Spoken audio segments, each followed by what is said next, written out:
Assalamualaikum warahmatullahi wabarakatuh. Salam sejahtera bagi kita semuanya. Perkenalkan, saya Musahwi sebagai Ketua Peneliti Pembinaan Kapasitas yang berjudul Implementasi Hidden Kurikulum Pendidikan Moderasi Beragama pada Madrasah Aliyah Negeri Kota dan Kabupaten Cirebon. Dan sebagai anggota adalah Yuni Wahyuni. Sebelum itu kami mengucapkan banyak-banyak terima kasih kepada para reviewer. Kedua-duanya adalah seorang profesor, guru besar, telah memberikan masukan yang sangat konstruktif terhadap kami. Yang pertama, kami ucapkan terima kasih kepada Profesor Dr. Ngainun Naim. Kemudian yang kedua, Profesor Dr. Ilman Nafia MAG. Karena kami punya waktu yang sangat terbatas, maka kami akan menunjukkan kepada para reviewer perbaikan sesuai dengan masukan para reviewer. Kami sudah memperbaiki, kami menuliskan 3 alasan penting mengapa MAN dipilih sebagai objek penelitian. Kemudian terkait dengan novelty studi terdahulu, kami sudah memperbaikinya, kemudian kami menarasikannya di setiap studi-studi terdahulu yang sudah dilakukan yang terkait dengan pendidikan moderasi beragama atau hidden pendidikan moderasi beragama. Kami sudah memperbaikinya, kami tandai kuning di sini. Kemudian pada kerangka teori kami sesuai dengan masukan dari para profesor yang luar biasa. Kemudian kami menambahkan 4 indikator sesuai dengan yang sudah diputuskan oleh Kementerian Agama. 4 indikator itu adalah komitmen kebangsaan, toleransi, anti kekerasan, dan penerimaan terhadap tradisi. 4 inilah yang alhamdulillah kami sudah perbaiki dan akan menjadi pedoman bagi kami dalam melakukan penelitian dan juga menuliskan laporan nantinya. Kemudian terkait dengan informan, kami sudah menuliskannya dalam bentuk tabel. Terkait dengan teknik pengumpulan data, kami sudah memperbaiki di sini karena masukan dari reviewer supaya lebih rigid siapa yang diwawancarai, wawancaranya seperti apa dan seterusnya. Kami sudah perbaiki itu. Oke, kami akan langsung untuk mempresentasikan proposal kami. Judul kami adalah Implementasi Hidden Kurikulum Pendidikan Moderasi Beragama pada Madrasah Aliyah Negeri MAN Kabupaten dan Kota Cirebon. Adapun yang menjadi latar belakang kami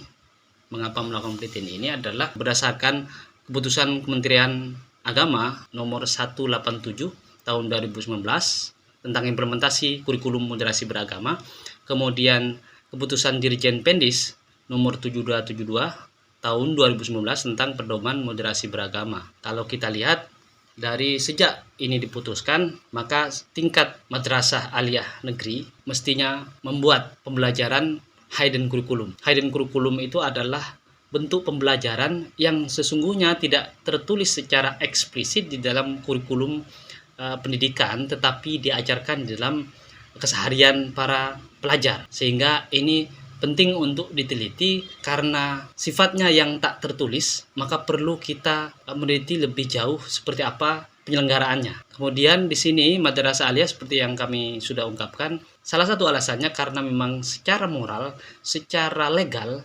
lembaga-lembaga pendidikan negeri itu punya tanggung jawab yang lebih dibanding madrasah swasta. Kemudian di sini usia pelajar pada tingkat aliyah usia 16-17 di Indonesia rentan terpapar radikalisme seperti yang kami sudah sampaikan tadi.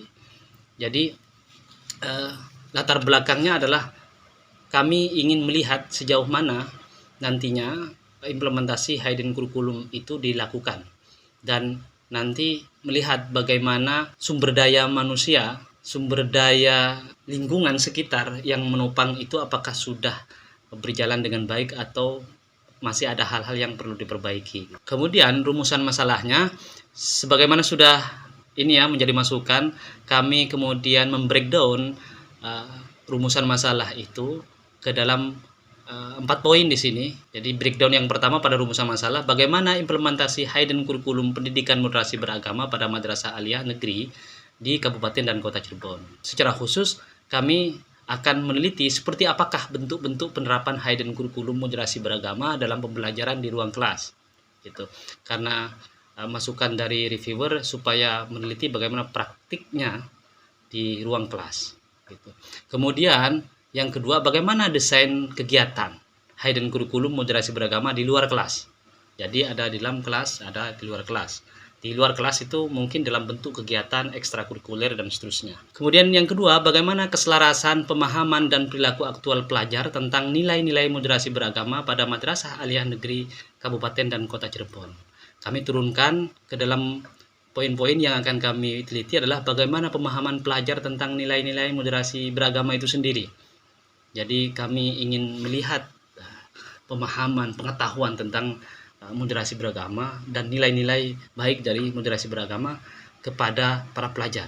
Kemudian yang kedua adalah bagaimana keterkaitan pemahaman nilai-nilai moderasi beragama dengan perilaku aktual sehari-hari para pelajar di lingkungan madrasah. Karena kadang-kadang wawasan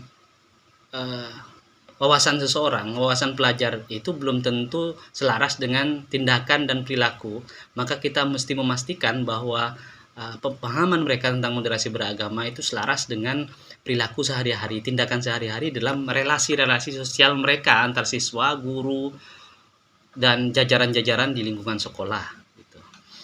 Kemudian tujuan penelitian ini kami breakdown, ya, kami turunkan dari rumusan masalah itu. Yang pertama adalah menguraikan implementasi hidden kurikulum pendidikan moderasi beragama pada Madrasah Aliyah Negeri Man Kabupaten dan Kota Cirebon. Kedua, menguraikan keselarasan pemahaman dan perilaku aktual siswa yang berhubungan dengan nilai-nilai moderasi beragama pada Madrasah Aliyah Kabupaten dan Kota Cirebon. Terkait dengan kerangka teori atau alur pemikiran, kami memakai teori strukturasi dari Gideon sebagai grand teori dari penelitian ini. Ditambahkan lagi dengan indikator moderasi beragama sebagaimana 4 indikator yang sudah kami jelaskan di sini. Kerangka konseptual dari teori Gideon. Yang pertama adalah legitimasi. Legitimasi itu adalah terkait dengan moralitas, kesepakatan kolektif atau aturan. Terkait dengan moderasi beragama. Moderasi beragama itu selain menjadi keyakinan kita dalam konteks keagamaan, dalam konteks sosial, itu sudah menjadi kesepakatan kolektif sejak diputuskan oleh Kementerian Agama. Inilah yang memandu nanti akan kita lihat selanjutnya pada kesadaran diskursif. Kesadaran diskursif itu terkait dengan stock knowledge, strategi, dan sumber daya. Stock knowledge, apakah guru, kepala sekolah, bahkan kependidikan, dan juga siswa, apakah pemahaman mereka tentang moderasi beragama itu sejalan dengan apa yang memang sudah diputuskan oleh Kementerian Agama sebagai legitimasi di dalam menjalankan pendidikan moderasi beragama gitu.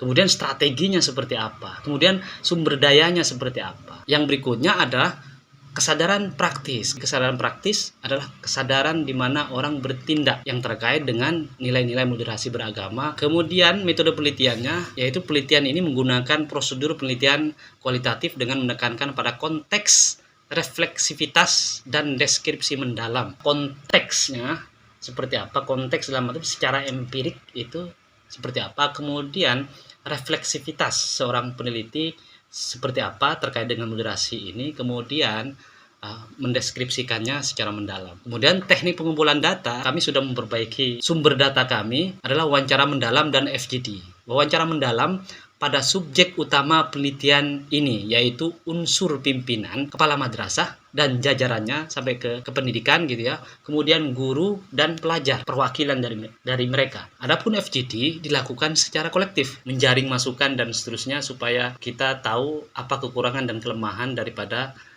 moderasi beragama yang dijalankan oleh lembaga itu. Kemudian berikutnya adalah observasi langsung. Observasi langsung itu dilakukan terhadap dua hal. Yang pertama pada praktik pembelajaran dalam kelas. Kemudian yang kedua, observasi pada setiap kegiatan yang berkaitan dengan pembelajaran keagamaan di luar kelas. Jadi dalam kelas dan luar kelas. Kemudian berikutnya adalah dokumentasi. Dokumentasi ini adalah dokumen dan catatan yang dapat berupa berkas-berkas, catatan kasus, buku maupun jurnal yang berkaitan dengan implementasi pendidikan moderasi beragama di madrasah atau di lembaga pendidikan Islam. Berikutnya adalah analisis dan validasi data.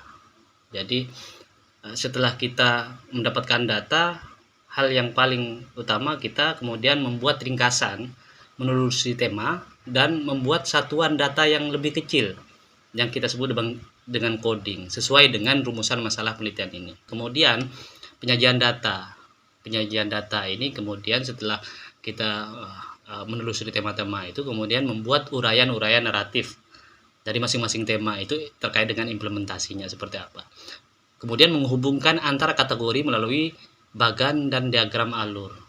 Ini dalam bentuk teknik analisisnya ya. Kemudian yang berikutnya adalah verifikasi atau kesimpulan. Verifikasi atau kesimpulan ini melakukan verifikasi baik kepada subjek atau informan maupun verifikasi dokumen, teori dan metode, sehingga ditemukan data yang lebih valid sebagai satu kesimpulan nantinya. Sekian presentasi ini. Sekali lagi kami ucapkan terima kasih kepada para reviewer, Profesor Dr. Ngainun Naim dan Profesor Dr. Ilman Nafiah MAG. Kurang lebihnya saya sebagai ketua peneliti, saya mohon maaf dan mohon masukannya. Terima kasih. Assalamualaikum warahmatullahi wabarakatuh.